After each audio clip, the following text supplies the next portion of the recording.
Confirma se apareceu. Sim, está compartilhando. Pessoal, só para repassar para vocês, eu conversei com o doutor Alexandre, e caso vocês tenham alguma dúvida técnica durante a apresentação, vocês podem levantar a mão que a gente vai coordenando aqui, direcionando vocês para fazer as perguntas, tá? E assim como no final, a gente também mantém aqueles 10, 15 minutos para que vocês possam tirar suas dúvidas. Perfeito. Pode ir perguntando no decorrer e nós vamos direcionando, né? Então, o que a gente trouxe como conteúdo inovador, uma visão estratégica sobre a semente e sobre o plantio. Muitas vezes a gente pensa que a semente é a única responsável pelo estabelecimento de plantas. A gente tem que entender que eu estou numa balança, eu tenho dois pesos. Uma coisa é a semente, ligada ao híbrido, ligada à genética do material, e uma coisa é o ambiente de produção. Então, para a gente ter a planta, que é a nossa unidade de produção, a gente precisa pensar que a planta é a nossa unidade de produção. E essa planta nada mais é do que a nossa indústria. O que essa indústria é responsável? Pela produtividade final. Isso seja no milho, seja na soja, seja no trigo e no algodão, qualquer espécie, a semente é responsável pela geração da planta e essa planta é responsável pela produtividade final. Mas vamos lembrar que no início nós não temos atividade fotossintética 100%, ou seja, eu tenho uma semente que precisa ir para o solo no ambiente adequado para iniciar o desenvolvimento radicular, né?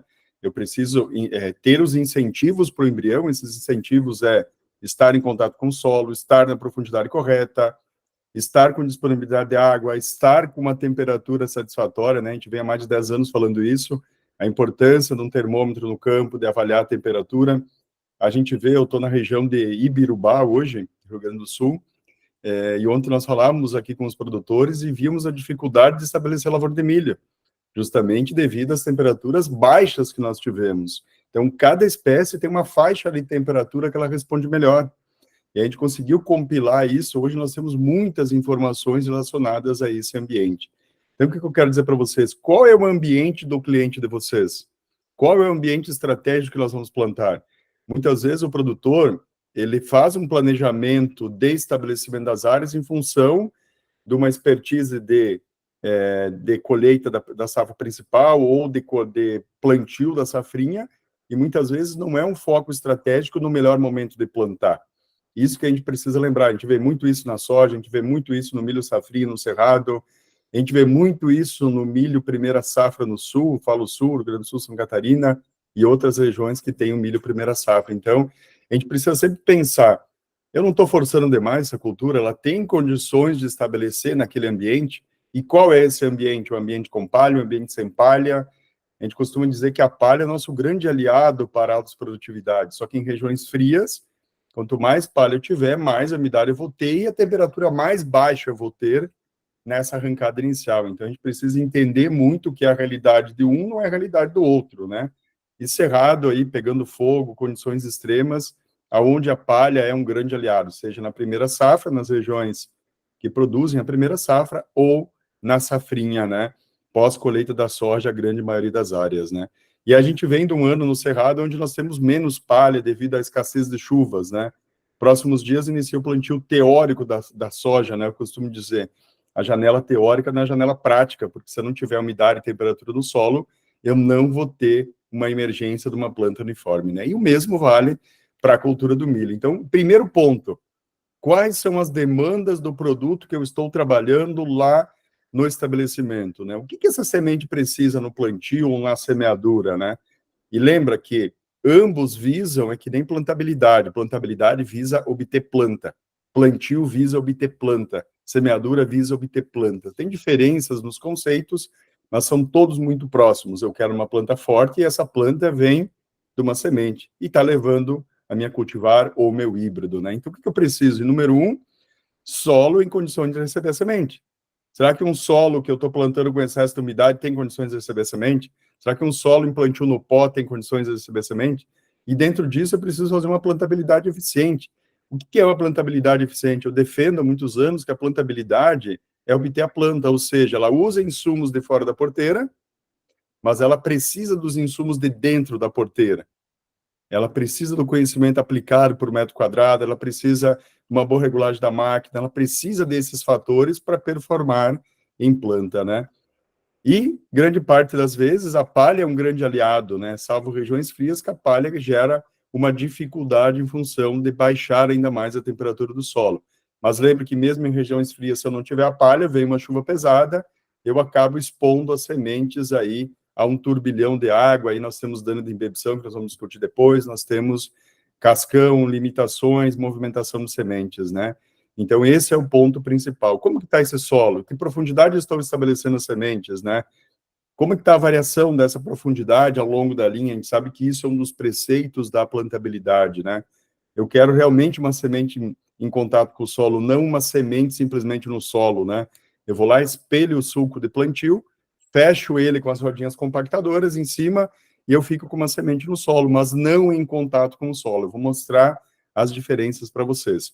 Cultura do milho, como a cultura da soja, como a cultura do algodão, responde uma faixa de temperatura no solo entre 20 a 30 graus.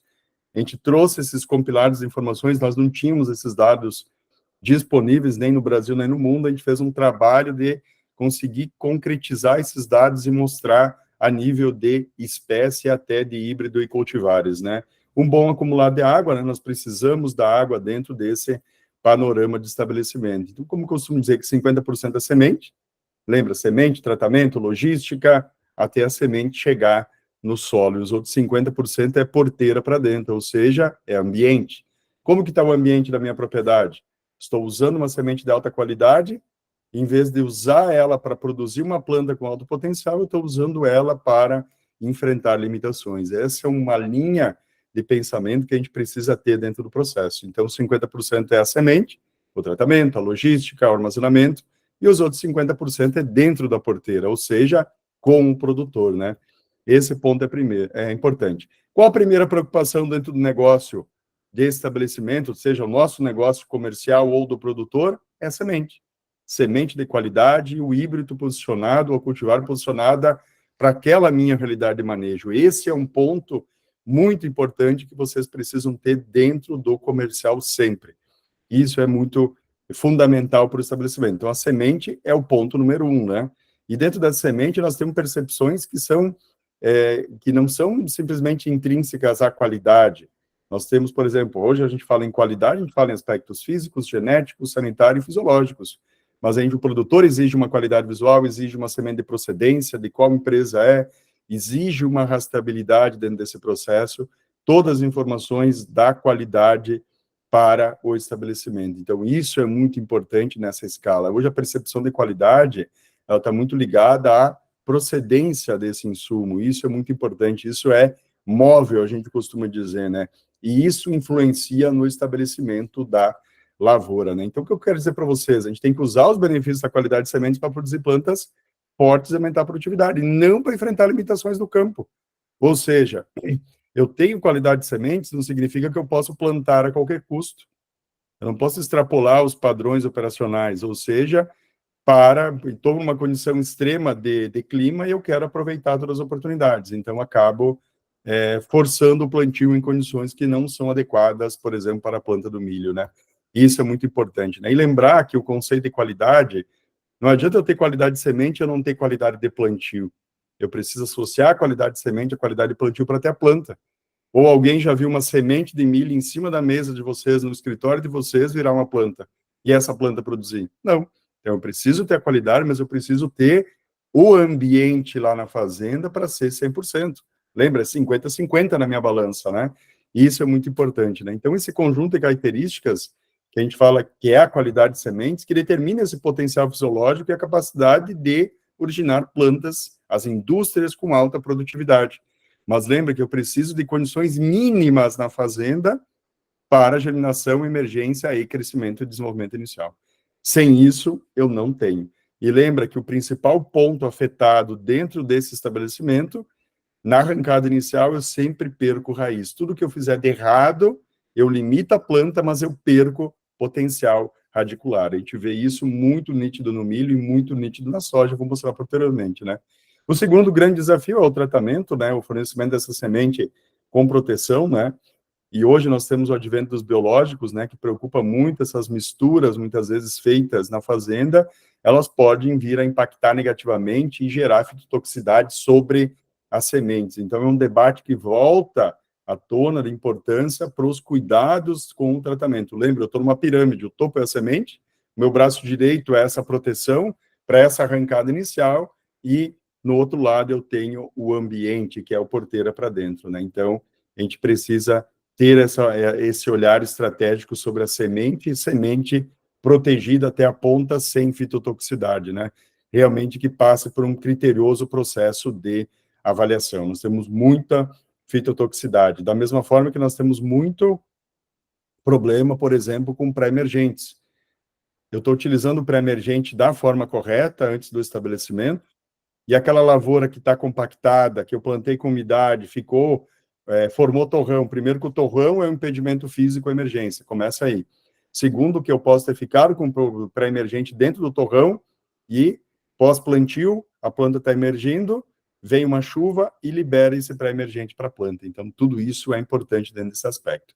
Minha terceira preocupação é ambiente. Como que está meu ambiente? Aqui uma foto aqui do Rio Grande do Sul, ontem eu fiz uma lavoura aí pronta, dessecada 30 dias antes, palha de aveia, adubada, e o produtor estava com a máquina plantando milho.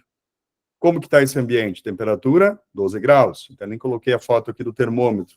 Temperatura 12 graus, o milho responde 20 a 30 no solo. O ambiente ontem estava 16 graus, mas o solo estava 12. Qual é a tendência para os próximos dias? Aumentar, diminuir? Então, a visão estratégica de plantio, ela se baseia em 3 espaço-tempos. O pré, o durante o plantio e o pós-plantio. Por que o pré? O pré é como eu estou manejando a palha, como que eu estou manejando esse solo. O durante é em que momento eu vou colocar o insumo mais precioso da lavoura no solo. E o terceiro é o que vem depois, que pode impactar essa semente e esse ambiente, né?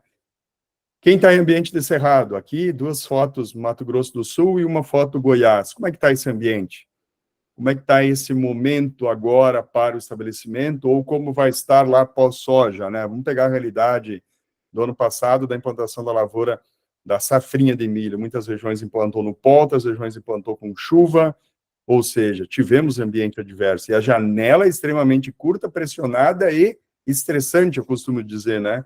Toda janela que ela é curta e gera um estresse na cadeia, ela vai forçar o plantio. O produtor vai forçar o plantio.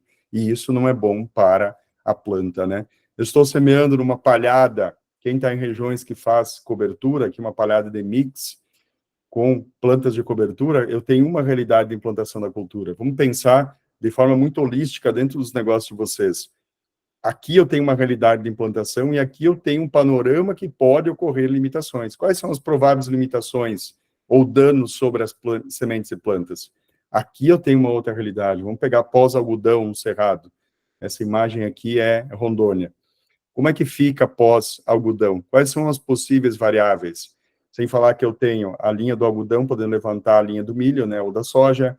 Sem falar que eu tenho um ambiente que não tem palha. Se chover, eu tenho movimentação de sementes, eu tenho cascão, eu tenho possíveis danos de embebção, que a exposição da semente a um gradiente de umidade muito grande no solo.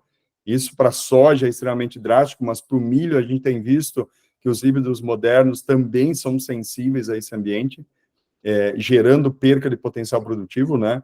E outro ponto, se não chover, como que fica o clima? Estou plantando no pó, olha o pó que está levantando. Qual é essa realidade? Isso vale para todas as culturas, dependendo se é soja ou se é milho. E a minha quarta preocupação é plantabilidade. Como que está a minha plantabilidade? Lembra que plantabilidade não é distribuir sementes.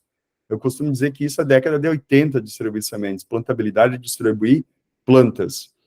De nada adianta, ontem um produtor me questionou, meu professor, hoje em plantabilidade, nosso problema não é duplas e triplas, nosso problema é falhas do sistema de distribuição. E eu disse para ele, mas o problema é falhas ou o problema é que uma semente caiu ali e essa semente ou ela não tinha qualidade, ou ela não tinha qualidade de semente, ou não tinha qualidade de ambiente para se tornar uma planta. E aí foi um silêncio. O que a gente precisa entender? Muitas vezes eu tenho distribuição de sementes, eu estou utilizando um insumo de alta qualidade, mas o ambiente da porteira para dentro não comporta fornecer as condições mínimas para a retomada do crescimento do embrião. Então, eu não vou ter a planta, ou eu vou ter uma planta fraca, né? Então, como está esse ambiente? Como que eu estou trabalhando ele? Eu sei que as janelas são curtas e que hoje são os encaixes de janelas produtivas, né? Que a gente precisa estabelecer, mas em que condição eu estou forçando? Lembra que muitas vezes plantar no pó perante plantar com chuva, o único ganho que eu tenho é o operacional. Por exemplo, quem está no sul está plantando no frio. O único ganho que nós temos é o operacional. porque essa planta só vai emergir, a semente só vai brotar de raiz e emergir depois que ela tiver temperatura, ou para quem está no cerrado, depois que ela tiver umidade. Esse é o olhar estratégico que a gente precisa ter, né, dentro desse processo. Então, plantabilidade junta vários aspectos que geram a planta: qualidade de sementes, qualidade de tratamento, semente classificada por tamanho, indispensável em todas as espécies, principalmente no milho, né, semente bem classificada e uma boa distribuição no campo, né, uma fluidez, seja disco ou seja sistema vácuo, né, equipamentos revisados, regulados, operador treinado, sem pressão, para dar rendimento no talhão, que a gente sabe que isso acontece, né? Eu estou muito no campo, no Brasil todo, e fora do Brasil a gente vê muito isso, né? Como que está essa operação? A que velocidade? A gente sabe que no milho, muito mais importante que na soja, trabalhar com velocidades reduzidas, porque o impacto não é só na distribuição. Muitas vezes a gente faz a avaliação, mas eu estou trabalhando com 10 km por hora, eu tenho sistema de distribuição com elevador, a semente está caindo próximo do solo, está tudo ok. Mas lembra, o teu problema não é só a distribuição da semente, é em que ambiente a semente está ficando. Por cima da palha, com sulco aberto, está ficando num ambiente em bolsão de ar, aonde ela está ficando. Então, isso tudo tem que estar associado ao manejo correto do solo. Então, voltamos, a plantabilidade também está ligada a todos esses aspectos. Mas, lembre, quanto pior o meu ambiente, pior vai ficar eu aumentar a velocidade. Meu problema é muita palha. É uma região com muita palhada. Vamos pegar lá, divisa Mato Grosso com Rondônia, que o capim cresce muito, eu entro com milho, primeira safra, tem muito milho naquela região. O que vai acontecer? Eu vou ter dificuldade de cortar essa palha. Ou essa palha não está adequada ao corte. Ou eu estou numa região muito pedregosa, vamos pegar o Tocantins com pedregulho. Como que fica essa realidade? Ou estou no Mato Grosso, um solo arenoso. Lembra que não é só distribuir a semente, é colocar a semente num bom ambiente. No melhor ambiente que eu tenho disponível na minha realidade de talhão. Isso é importante. Lembra, quanto mais eu aumento a velocidade, mais eu acelero os processos. Eu estou trabalhando com 9 km por hora, eu estou com 2,5 metros por segundo. E nesses 2,5 metros por segundo, eu tenho que cortar a palha, se existir palha, abrir o sulco, depositar as sementes, mesma com distribuição horizontal uniforme e vertical uniforme, fechar, compactar e passar para a próxima. Então, são milésimos de segundos entre cada operação, né? Então, na prática, o que a gente precisa entender? Plantabilidade é distribuir de forma organizada, horizontal e verticalmente as sementes. Minimizar, maximizar, quero dizer, o contato solo-semente. Tudo inicia na semente de milho depois que eu estou em contato com o solo. Lembra, em cima da mesa ela não germina. E isso é muito importante a gente entender. Então, eu preciso do contato solo-semente. Isso é o número 1. Número 2, sem falhas, sem duplas, sem triplas e sem limitações, né? Ou seja, independente da cultura, eu preciso plantar bem. Esse é o ponto número 1 dentro desse processo, para mim ter uma lavoura bem estabelecida. Isso aqui é a imagem desse ano aqui no Rio Grande do Sul, né? Será que esse milho não pegou geada nos últimos dias? Como que fica isso, né? Então, temos os agravantes, lembra, é pré, durante e pós, né? Mesmo quesito cerrado, né? Plantei, estabeleceu, depois não chove mais. Lembra que ano passado nós tivemos, no Mato Grosso, fogo na soja com mais de 1 palmo de altura, ou seja, a palha, depois da cultura estabelecida, estava pegando fogo devido às altas temperaturas, né? Como que fica a cultura? Basicamente, essa planta, na fase inicial, ela é composta por água, né? Água, lignina, carboidratos, proteínas e tecidos especializados, né? Então, e tecidos de reserva, né? Então, é uma planta muito sensível, né? Duplas, principalmente na cultura do milho, é um problema, né?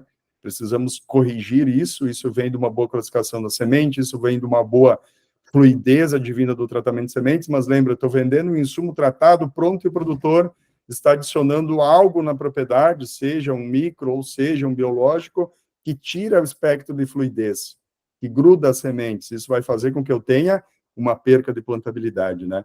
Hoje a gente tem mais de 2.500 variáveis limitantes, ou seja, limitações sobre sementes e plantas na cultura da soja. A gente tem mais de 1.000 já mapeadas na cultura do milho. Então, a gente tem trabalhado muito forte em identificar essas limitações e mostrar isso e corrigir isso dentro do processo. Planta fraca. Muitas vezes a gente olha para uma planta fraca e pensa, é qualidade de semente. Será? Mas de 99% dos casos mapeados e estudados pela minha equipe é ambiente. Ou seja, será que essa semente não ficou no bolsão de ar? Será que ela não ficou no suco espelhado, num bolsão de palha? Qual é a realidade? Aí não é só olhar sobre o solo, é olhar de ir lá, abrir o solo e entender a diferença entre essas 3 plantas, né? Isso é muito importante. E lembra que duplas eu tenho competição e falhas eu não tenho compensação na cultura do milho. Ou seja, na soja eu tenho plasticidade, o milho tem menos plasticidade, né? Ou seja, eu jamais vou, independente da cultura, suprir a falta daquela planta. Na soja, a gente fala em torno de 27% de compensação das plantas laterais de uma falha. Quando eu tenho 2, cai para 17, 3 cai para 3 a 4%. O milho, a gente fala em 1% de compensação. Ou seja, a falha realmente é um espaço vazio, com alto potencial, gerando perca de produtividade. Essa lavoura, safra passada, qual o problema do estabelecimento? Envelopamento na palha, velocidade excessiva, palha murcha, lembra que eu corto palha seca ou verde, murcha não, né? E gerou envelopamento e perca de potencial. Lembra quanto eu estou perdendo? É sempre importante vocês fazer o cálculo da produtividade baseada na unidade de produção. Isso valoriza o insumo que vocês estão colocando. Vamos imaginar lá, pega a população de plantas que tu está colocando, pega a produtividade estimada da lavoura e transforma isso por planta. E faz o valor de cada planta. Quantas gramas cada planta está entregando de milho, quantas gramas cada planta está entregando, quantos centavos ou reais essas gramas de milho correspondem a dentro da planta. Pega o valor da semente e faz, tu está investindo X na semente, está obtendo Y em rendimento de grão. Tu vai ver que a porcentagem é mais de 3.000% de lucro que tu tem entre o investimento na semente e o que tu está ganhando em produtividade de grãos, né? Então, é muito importante entender a lógica da produtividade por unidade de produção, ou seja, por que você perdeu planta? Perdeu planta, perdeu produtividade, perdeu potencial. Porque sempre a perca de plantas, muitas vezes, ela é direcionada por um problema de qualidade de semente. Não se tem a visão estratégica que é ambiente, que é uma situação de limitação dentro do ambiente. Então, a gente tem que desmistificar isso. Grande parte das percas de plantas, sim, é pelo ambiente. Então, a gente precisa entender isso. E plantas duplas é competição, né? Mas, na prática, quais são as reais necessidades da semente dentro do estabelecimento? Dentro do checklist, lembra? O checklist de qualidade, tratamento, cultivares, híbridos e plantio, né? Quais são as principais demandas? Primeiro, ter qualidade. Segundo, ter homogeneidade. Estar bem classificado no semente de milho. Ter um bom tratamento. Ter uma boa profundidade de plantio. A gente fala que o milho ideal é 4 a 5. Depois nós vamos detalhar mais e mostrar os impactos do aumento dessa profundidade ou da redução dela, né? Ter uma boa distribuição, né? Sem oscilações. Eu quero que a minha linha trabalhe numa homogeneidade, sem grandes oscilações de profundidade, sem espelhamento de sulco, sem bolsões de ar, um bom contato solo-semente, uma temperatura nem muito alta, nem muito baixa, e um bom acumulado de água nos últimos dias, né? Mas, professor, quanto de água eu preciso para a protusão radicular durante a emergência, né? A gente fala que eu preciso em torno de 32% em relação ao peso da semente. Ou seja, coloquei a semente no solo, pego o PMS dela, ela vai precisar ela está em torno de 10 a 11 de umidade, ela tem que ir para 32, 34% do seu peso em água, aí ela vai protundir raiz e vai emergir, né? Até no livro Semente, Diagnóstico e Limitações, a gente traz isso muito detalhado. Qual é a faixa de necessidade de água de cada espécie para protusão radicular? Não é para emergência, pessoal, é para protusão radicular, né? Então, isso é muito importante. E a temperatura? Lembra, o milho para de germinar com 10 graus e ele para com 42. Faixa ideal, 20 a 30. No solo, não é ambiente, é no solo. Então, o que eu preciso entender dentro desse processo? Se eu tiver abaixo de 10 graus, eu vou ficar mais dias no campo. A gente fala que para a soja, cada grau abaixo de 20 é um dia a mais. No milho, cada grau abaixo de 20, na temperatura do solo, é 1,1 dias a mais para emergir. Imagina, eu estou plantando, eu estou numa condição de 10 graus, eu vou levar 10 dias a mais. Geralmente, de maneira geral, a gente fala que a emergência ocorre do 4º para o 6º dia. 5º para o 6º dia numa condição padrão, umidade, temperatura e aeração no solo. Sim, lembra, a semente, durante o processo de ebulição, ela começa a ter atividade enzimática e respirar. Para respirar, ela tem que ter ar embaixo do solo. Que solo não tem ar? Solos compactados, solos com excesso de umidade, com deficiência de drenagem, tudo isso dificulta a germinação. Atendidas essas necessidades metabólicas, eu vou emergir em, no máximo, 6 dias, mais de 90% do estande. Mas se eu tenho uma temperatura baixa, cada grau 1,1 dias a mais. Lembra, eu posso alterar a temperatura e alterar a profundidade ideal, né? Então, a gente traz aí a faixa ideal para o milho, 10 a 20, 20 a 30, o mínimo 10, o máximo 42. Professor, estou plantando aqui no Mato Grosso, está 40 graus, como que fica? Limita o crescimento da planta. Nós pegamos, por exemplo, tem dados muito consistentes na cultura da soja, a partir de 33 graus eu tenho escaldadura, dano por calor, cada grau acima de 33 graus na cultura da soja eu perco 7% do crescimento da planta. No milho, cada grau acima de 35 graus eu perco 5% do crescimento da planta. Restringe raiz e parte aérea, né? Então é importante isso. Então, dentro da germinação, do estabelecimento, qual é a dinâmica que eu tenho? Preciso ter boa plantabilidade, distribuição uniforme, sementes de alta qualidade, profundidade uniforme, né? Temperatura, água e aeração no solo, né? São os insumos principais. Se eu diria, você tem uma tela que tu tem que printar e uma tela que tu tem que gravar, é essa tela. O que eu preciso para ter uma planta? Primeiro, ter uma semente de qualidade e ter um bom contato solo-semente. Segundo, profundidade uniforme. Não adianta eu ter uma 2 centímetros, outra 5 centímetros. Eu vou ter um descompasso nesse processo. O que eu tenho que evitar? Plantar em condições extremas. Plantio no pó, muito superficial, excesso de profundidade, plantio com chuva, plantio logo depois da chuva, residual de herbicida, excesso de profundidade, entre outras limitações. E preconizar as condições que fazem com que a semente se torne uma planta que emerja, que comece os processos fotossintéticos o mais rápido possível. Então, são esses aspectos que a gente precisa preconizar. E eu pergunto, como que está o meu ambiente? Como que está o meu solo? Como que está a temperatura? Muitas vezes, a última safra, Cerrado oscilou entre chuvas torrenciais e altas temperaturas. Estou com faixas extremas de temperatura. Olha a realidade aqui, Goiás. Olha o extremo, lado a lado, tem diferença de 10 graus. Como que fica isso? Isso para qualquer cultura é um desafio. Lado a lado, uma área que pegou fogo e uma área que não pegou fogo. Então, o termômetro faz parte do dia a dia, tanto nós como consultores, quanto o produtor no campo, né? Precisamos mostrar isso, e isso é um aspecto limitante.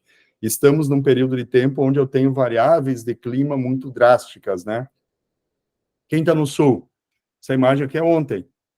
Frio no início do plantio, o que eu faço? Que temperatura? E a época ideal de plantio, quem visa a safrinha depois já está passando, né? Como é que fica esse processo? Então, a gente tem que ter esse olhar estratégico dentro do processo. E quem plantou e teve geada em cima do milho?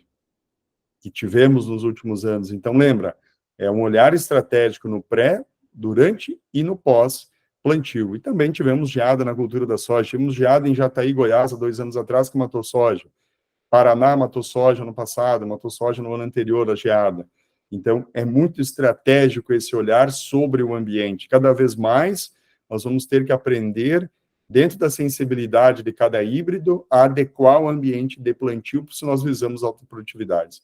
Ou nós vamos ter que trocar o material, né? Isso é muito importante. Dentro da profundidade, professor, eu tenho uma frase que eu costumo sempre falar. Lembra que a profundidade de plantio atende uma necessidade fisiológica da semente, não operacional da fazenda.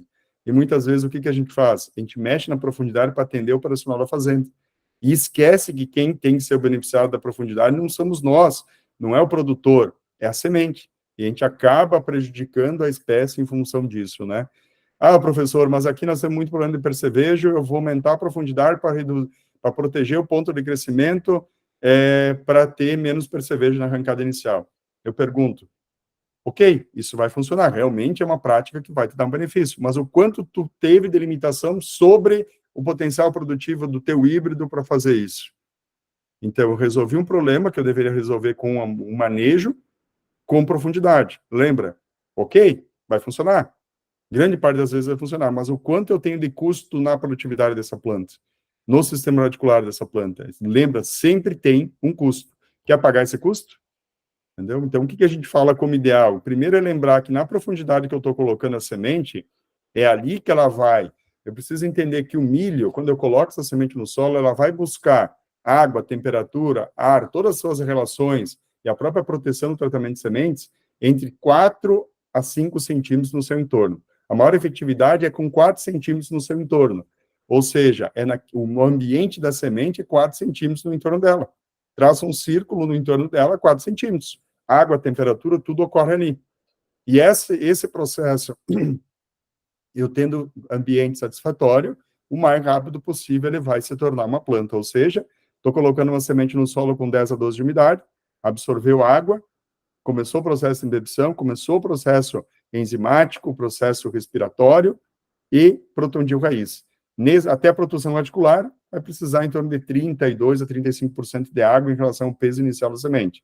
Depois, ela precisa, em média, produzir água para produzir, em média, 1,2 centímetros de tecido por dia de raiz e de parte aérea para poder emergir. Lembra que a planta sempre produz mais raiz do que produz parte aérea, né? Salvo se ela está num ambiente limitante. Se ela está num ambiente limitante, ela restringe raiz e aumenta a parte aérea, né?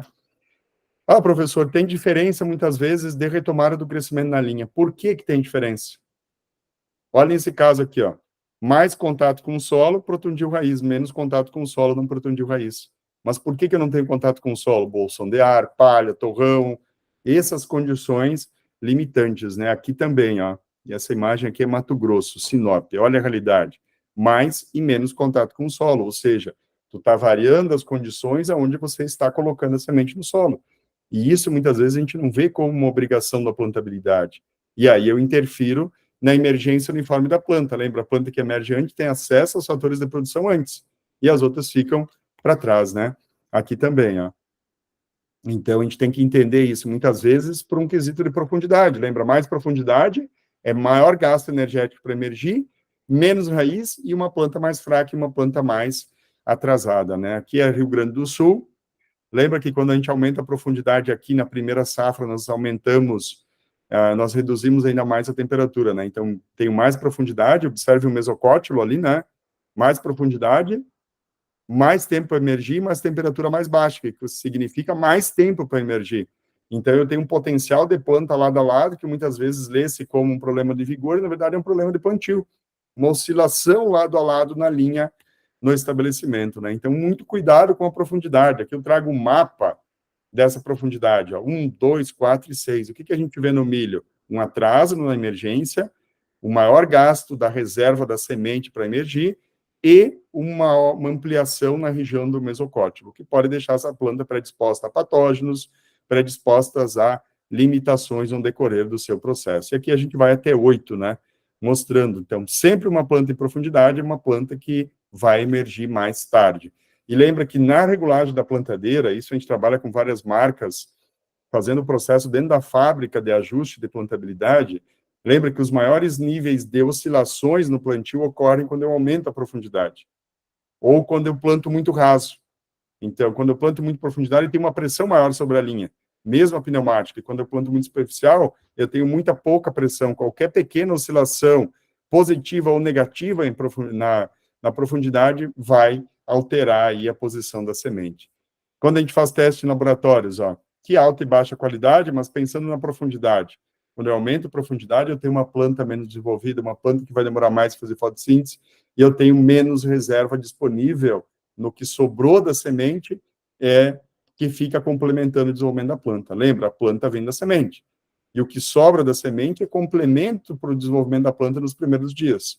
E isso é muito importante, esse complemento. Vamos imaginar, eu estou numa região que eu plantei no pó, a semente sofreu para sair, quando saiu pegou uma semana nublado, ou seja, eu estou sem reserva complementar na semente, e eu peguei uma semana nublada onde a minha fotossíntese não é líquida, ou eu peguei uma semana chuvosa, onde eu tenho síntese de etileno, por exemplo, dentro da fisiologia da planta, afetando a fenologia da planta, ou numa realidade sul, que eu saí de 15 dias embaixo do solo, num solo frio, e saí e peguei uma semana nublada, como estava a semana passada, como que fica, né? Olha a soja também, trazendo como complemento, né, a condição a 3, 6 e 8 centímetros. Olha como eu afeto o desenvolvimento da planta. Então, isso a gente precisa ampliar essa comunicação justamente para entender que esses ambientes são limitantes.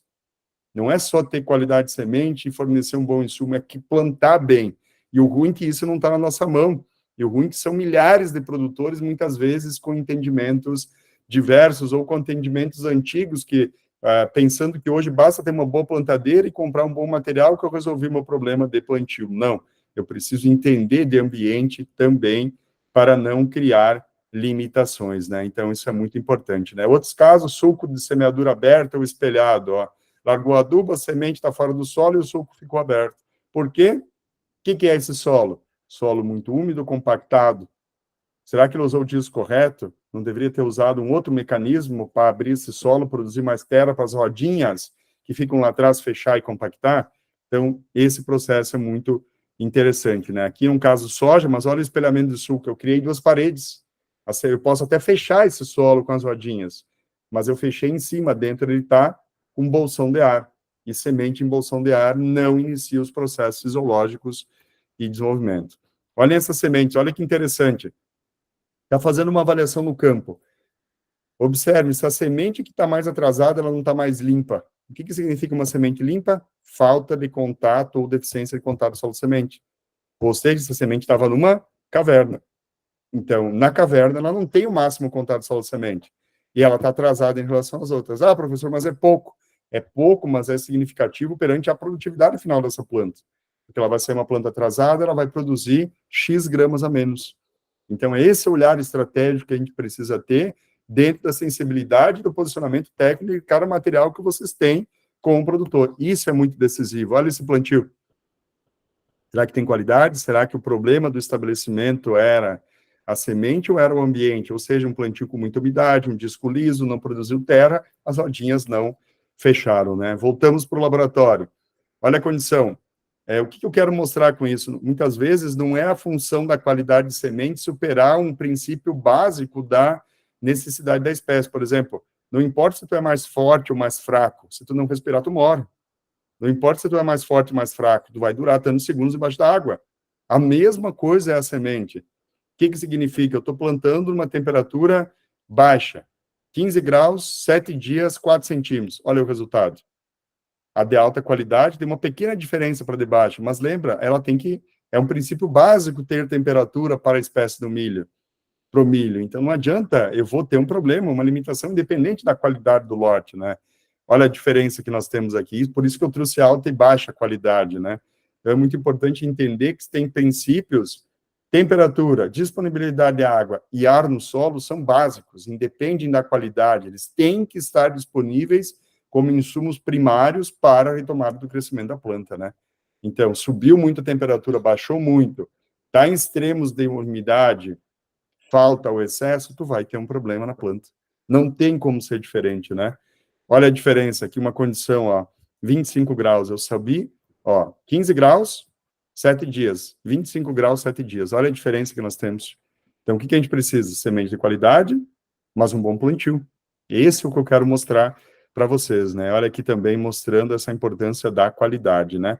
E aí vem também, lembra, a semente tem que ir para o solo, né? Então, como é que está o manejo da palhada lá no estabelecimento? Lembra que eu corto palha seca ou verde? Qual é o momento de plantio? Peguei a palha e quebrei, ela seca ou verde, ela vai quebrar. Isso vai propiciar com que o disco corte, né? Lembra que hoje nós temos 30, 40 tipos de disco para o plantio. Muitas vezes o produtor compra a plantadeira com um, nunca troca, nunca afia, nunca repõe, nunca tira o disco quebrado e eu fico com limitações dentro desse processo, né?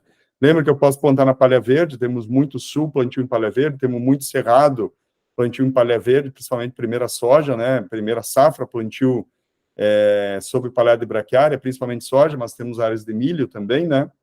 Ou sobre palha de sorgo, ou sobre palha de milheto, né? Esse ano o milheto cresceu pouco no Cerrado em função da seca, né? Muitas regiões. Tive em Mato Grosso do Sul esses dias, uma dificuldade grande de estabelecer palhada. Ou sobre palha seca, né? Mas lembra, como que está o manejo da palha? Estou colhendo trigo, vou plantar, como que fica isso? No Cerrado, como que ficou o manejo da safra anterior? Isso vai impactar, essa distribuição homogênea da palha vai impactar no próximo plantio, né?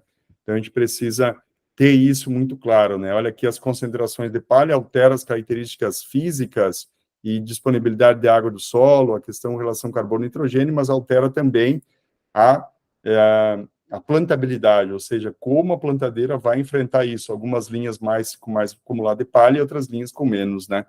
Tudo isso é um problema dentro do estabelecimento. Então, a gente precisa corrigir isso para ter uma distribuição de plantas uniformes. O dano de imbibição é muito comum nós discutirmos isso na soja, mas já passamos a discutir isso no trigo, no arroz, e eu trago isso para o milho também, né? A gente precisa entender que expor uma semente a um excesso de água gera uma limitação sobre o desenvolvimento do embrião e da radícula e da parte aérea, né? E o que é essa alta disponibilidade de água? Ou seja, lembra, eu tenho uma diferença de potencial higroscópico muito grande entre a semente e o solo ou o substrato. Por isso que a gente precisa ter esse cuidado. Na soja nós temos muito isso, né? Mas nós estamos tendo muita perca de plantas no milho, que é dano de inversão. E ninguém fala isso no Brasil, porque se tinha o entendimento que o milho não causa dano de inversão, ele suporta isso. Na verdade, nunca suportou, mas muito menos agora suporta em função dos nossos híbridos modernos, né? Lembra que a semente está armazenada lá há 6 meses, há 1 ano em câmara fria, na ausência de água. E aí eu pergunto para vocês, alguém ainda não tomou água hoje de manhã? Ou não tomou água ontem? Ou não tomou água à noite? Ou seja, nós tomamos água rotineiramente. A semente está um longo período armazenado, com controle de temperatura, umidades, na ausência de água. Ou seja, a semente não quer água no armazenamento, ela quer água na germinação, não estabelecimento. Só que o potencial hídrico dela é muito grande, eu tenho que limitar essa disponibilidade de água. Se eu plantar e chover em cima, sim, eu vou ter um problema. Então, a alvidez da semente por água é muito grande, devido ao seu alto potencial higroscópico. E isso vai acarretar uma rápida embebição, forçando membranas celulares a romper e se aumentando o número de plantas anormais, né? Na soja, a gente tem isso muito mapeado. Mas no milho, nós precisamos olhar estrategicamente essas limitações na planta, no engrossamento de raiz e parte aérea, que podem causar um problema. Onde está o ponto? A gente costuma dizer, afaste o plantio da chuva. Ou seja, teoricamente, 24 horas é o momento crítico do dano de imbibição, ou seja, dessa alta disponibilidade de água para a semente afetar a fisiologia da semente. Na prática, se tu puder parar 1 hora antes, é melhor que nada. 2 é melhor que 1, 3 é melhor que 2. Ou seja, quanto mais longo for a distância entre a parada e a chuva, melhor é a lavoura. Todo mundo já teve essa experiência de chegar numa lavoura, caminhar onde tu plantou próximo da chuva, tá péssimo o stand. Se afasta da chuva, o stand vai ficando bom. Por quê? Dando imbibição. E não é só a disponibilidade, a alta disponibilidade de água para a semente. Tem outros aspectos. Movimentação do solo, criação de cascão, perca da plantabilidade, ou seja, a semente vai descer, vai subir ou vai se deslocar lateralmente. E aí eu posso ter duplas, não em função do plantio, mas em função de uma chuva. Eu posso ter uma profundidade excessiva, um cascão, não em função do plantio, em função de uma chuva. Então, na soja, a gente vê muito isso, uma lavoura estabelecida. Primeiro, cadê a fertilidade, cadê a plantabilidade, né? Então, tu acaba perdendo potencial. Na soja, a gente vê muito dano em cotiledre, que leva ao abortamento, e muita limitação na planta, muitas lesões. E a gente está começando a mapear isso também na cultura do milho aí para ter um entendimento maior desses processos, né? Então, o que a gente traz como, eu costumo dizer que o nosso dia, se tu adicionar uma pílula de conhecimento diário na tua rotina, tu vai automaticamente tendo 300, 400 pílulas de conhecimento por ano, né? Então, o ponto que eu queria trazer para vocês hoje era isso, e entender que essa dinâmica semente e plantio é muito além do que a gente pensa. As relações, elas são muito sensíveis, e essa semente, ela precisa de uma condição ideal no campo. E muitas vezes a gente precisa comunicar isso de uma maneira diferente para visar uma melhoria contínua e uma maior plantabilidade dentro do sistema. Obrigado, pessoal. Gostaria também de falar rapidinho do livro, né? A gente tem um livro aí, Sementes e Diagnose de Limitações, que traz muito esse olhar estratégico sobre o plantio e estabelecimento de plantas, né? O foco maior dele é soja, mas a gente traz muitas recomendações e muitos exemplos de limitações no milho também. E a gente traz toda uma releitura sobre qualidade de sementes e sobre estabelecimento de plantas. Obrigado e fico aberto a perguntas. E espero ter contribuído com vocês. Perfeito, doutor Alexandre, com toda certeza. E a gente trouxe justamente com o direcionamento que a gente já tinha na semana passada, né? Com essa questão de sementes, plantio e tudo mais. Com toda certeza a gente conseguiu englobar essa questão comercial para tirar a dúvida dos nossos consultores, e agora a gente deixa aberto a perguntas. Nossos consultores, nossos gerentes regionais, que a gente tem os regionais espalhados em todo o país, fiquem à vontade para fazer suas perguntas. Vamos lá, pessoal. Dúvidas? Professor Valdemar, fica à vontade.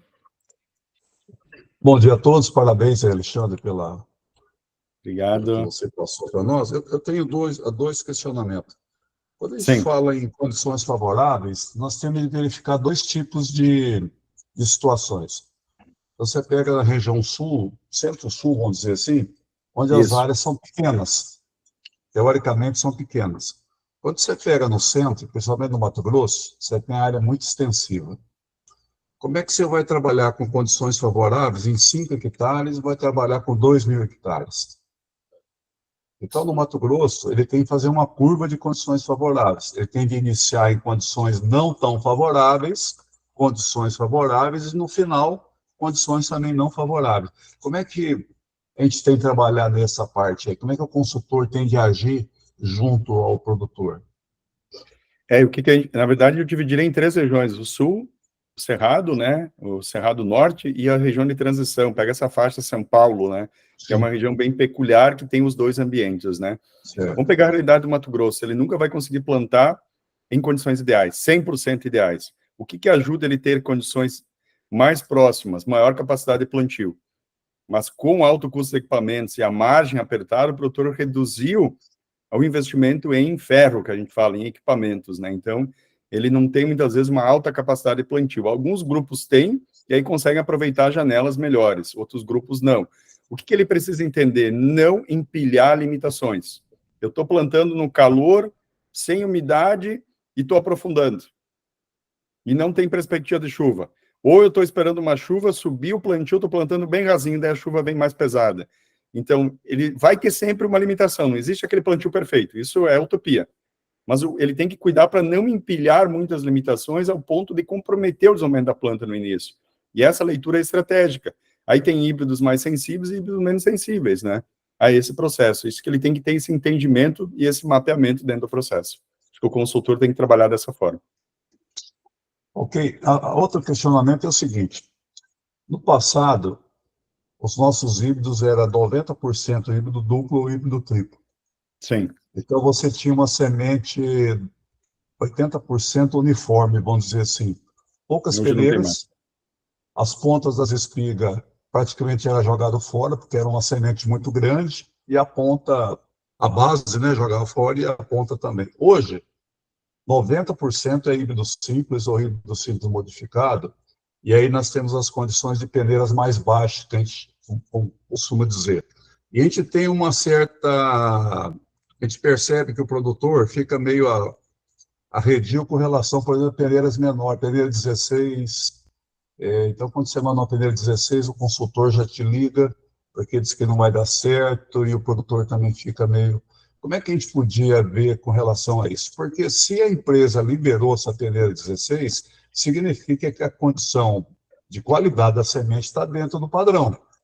Tá? E a gente vê muito esse tipo de reclamação. Como é que a gente podia tentar acertar isso? Isso é muito peculiar por região, né? Por exemplo, soja, eu trabalho muito soja. A gente vê regiões que só quer semente maior, regiões que quer semente menor. Lembra que se a empresa liberou, porque tem padrão de qualidade. Hoje, o nosso processo de produção está extremamente rígido. Eu já trabalho com muitas empresas de milho, fazendo plantas, mesmo com a migração entre colher a espiga ou colher o grão, a gente mantém um alto padrão de qualidade na ponta, um dos melhores do mundo, né? Padrão, muitas vezes, melhor que os Estados Unidos. Lembra, a diferença de uma semente maior ou menor, independente da cultura, lembra, ela tem reserva suficiente para nutrir a planta. A gente pensa, uma semente maior tem mais reserva. Lembra que um gordo e um magro correndo 1.000 metros, o gasto energético não é o mesmo. Eles podem correr o percurso, mas não é igual. Então, a maior tem mais reserva, falando a grosso modo, mas ela gasta mais nos processos fisiológicos iniciais. O que muda é a necessidade de água. Se a gente fizer uma regra de 3 simples, pega uma semente de milho com 11 de umidade, ela tem que ir para 35 para emergir. Uma semente com menor e uma semente maior, a diferença é a necessidade de água. Ou seja, a menor ela tem menos reserva, mas ela tem o suficiente para nutrir o embrião e o desenvolvimento inicial. Mas lembra que essa semente menor ela é extremamente eficiente para a água. Tanto o excesso, porque é a área de contato, né? Se tiver um excesso de água, eu vou trabalhar bem isso, porque eu tenho menos área de contato para essa água entrar e dar dano de ebulição. Se eu tenho pouca água, eu também não vou perder água para o solo. E ela consegue ser mais eficiente nessa administração. Então, independente da espécie, sempre a semente menor, claro, não é uma semente mal formada, essa foi descartada no processo. Passou por mês de gravidade, passou por classificação. Mas lembra, é uma semente bem formada, só que ela é menor. Ela é muito mais eficiente na água. Então, a semente que a gente pensa que é pior, muitas vezes ela performa melhor no campo. É isso que a gente tem. Então, tem milhares de critérios que a gente pode estabelecer em cima disso, né? Ok, obrigado. Eu, nas minhas lavouras, eu sempre pego semente menor. Perante as condições, principalmente, vamos pegar aquele caso das fazendas grandes, que não entende o processo. Tem diferentes ambientes, diferentes talhões. O mesmo talhão tem 2 tipos de solo, com matéria orgânica diferente. Lembra? Mais matéria orgânica, mais umidade, menos temperatura. Lá no Cerrado isso é muito importante, né? E o que acontece? Eu tenho diferenças dentro do mesmo talhão. Tu vê passando na estrada, às vezes, que coxilha é uma realidade, embaixo é outra. Então, essa realidade, tu consegue trabalhar bem essa questão do tamanho de semente. Ok. Acho que alguém perguntou no chat aqui. Mais perguntas?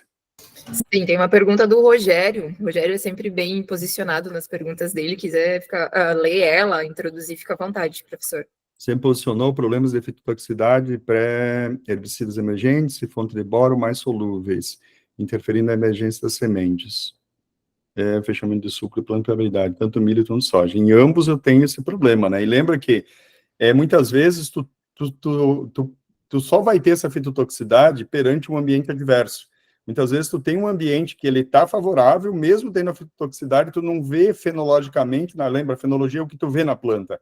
Tu não vê fenologicamente nem fisiologicamente o dano, mas aí quando tu pega um ambiente seco, um ambiente frio, tudo isso vem mais à tona. Então tu pode ter, e lembra que o objetivo é vender a semente pronta, mas ninguém está salvo do produtor reaplicar. Por que a gente falou do biológico? O biológico é uma excelente ferramenta, mas eu peguei um produtor há poucos dias, numa palestra, me falando que aplicava graxa no milho. Daí eu pedi se era de primeiro uso ou era já usada, né? Porque qual é o fundamento de aplicar graxa para fixar o biológico em semente de milho, que já vinha tratada? E ele disse que funcionava na lavoura dele. E aí o consultor falou para mim depois, sim, a lavoura dele tem 30% das plantas que tinha que ter, porque ele está matando, entendeu? Então, muitas vezes nós temos esse problema, né? E cuidar muito produtos salinos com moléculas que vão causar dano na radícula. Lembra que a radícula é muito sensível no início. Então, muitas vezes a fitotoxicidade ela é imperceptível, mas ela está limitando a raiz. Mais alguém? Temos o Dagoberto com a mão levantada para fazer pergunta e temos a Ramile também que tem pergunta no chat. Vou deixar aberto para o Dagoberto, depois a gente responde a do chat. Sim.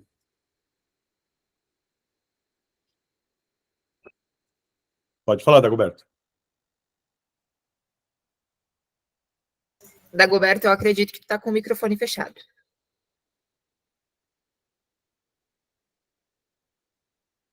Não está conseguindo... Não está conseguindo abrir. A Ramile, ela questionou no chat qual a profundidade ideal para semente de soja e milho. E, Dagoberto, pode me mandar um áudio no WhatsApp, e se a gente não conseguir responder por aqui, depois eu mando para o doutor Alexandre, ele responde, eu te direciono. Isso, pode ser um áudio, isso, eu ia falar.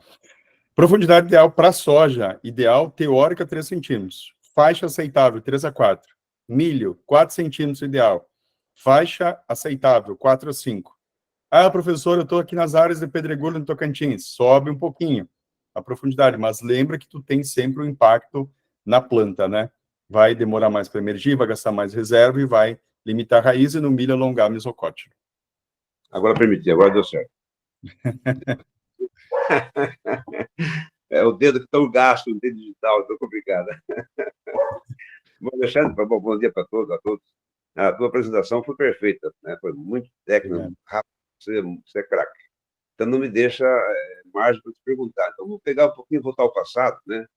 Eu gosto também do passado, que teve uma importância que pode trazer para hoje.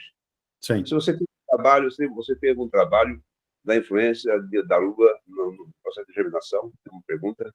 Uma segunda seria, esquecendo que você vai machucar a raiz e tal, se você passar equipamento mecânico, mas uma montua, uma chegada de terra no solo, na planta, isso tem alguma influência ou não positiva a ela? Desculpa, cortou quando tu falou influência. Qual produto? Desculpa. Não, você fazendo no passado, não é relevar o passado, mas você sempre fazia uma montua, né? Uma chegada de terra. Sim. Fazia uma capinadeira e trazia a terra próxima. Sem pensar que está prejudicando, né, a raiz. Tá? Mas isso, essa chegada do solo vai proteger, vai influenciar positivamente ou não a planta? Nós temos isso em algumas regiões. Eu vi isso sendo feito em larga escala 2 semanas na Bolívia, né? A Bolívia tem muito sorgo e muito milho. Eles têm essa prática porque lá os solos são muito siltosos, muito pesados, né? Então, eles têm uma dificuldade de estabelecer a cultura, e pós-estabelecimento eles passam revolvendo, aerando esse solo. Lembra que essa prática, ela tinha um benefício, porque ela aerava o solo. Aerar o solo, claro, por mais que eu tinha afetado o sistema radicular, mas eu aerava o solo. Pensando em aproximar essa terra da planta, pós-estabelecimento, só tem que cuidar depois para não cobrir muito essa planta, para não afetar pontos de crescimento. Mas, de maneira geral, não vejo prejuízos. O problema é a profundidade, mas aí eu já estabeleci a planta, né? Os piores danos estão via sistema radicular disso. E tu vai trazer patógenos, que o patógeno entra por lesões, né? Então, o risco são as lesões. A gente teve um trabalho que a gente fez até em parceria com a Exalc, que a gente mediu isso, porque lá em Minas Gerais era o foco, tinha essa prática feita isso há 5 anos atrás. Propriedades pequenas, acabavam tendo essa prática, eles queriam fazer a leitura moderna desse impacto, e o pior era a entrada de patógenos, né? E aí, foca híbridos sensíveis, está mais predisposto, né? E tu consegue manejar o híbrido. E pensando na natureza, a Lua tem uma influência? Tem influência. Sempre tem influência, né? Até sobre os animais tem influência, sobre os peixes. Eu crio cavalo aqui, tem influência sobre os cavalos, né? Gostei da resposta. Obrigado. Obrigada, Dagoberto. Dagoberto, figurinha carimbada com a gente aqui na Uniproduce. Outra figurinha carimbada que já está com a mão levantada, e eu acho até estranho quando não faço pergunta. Emanuel, fica à vontade. Vai lá. Bom dia, Alexandre, bom dia a todos, bom dia, Andressa. A gente sempre tem muita dúvida, né?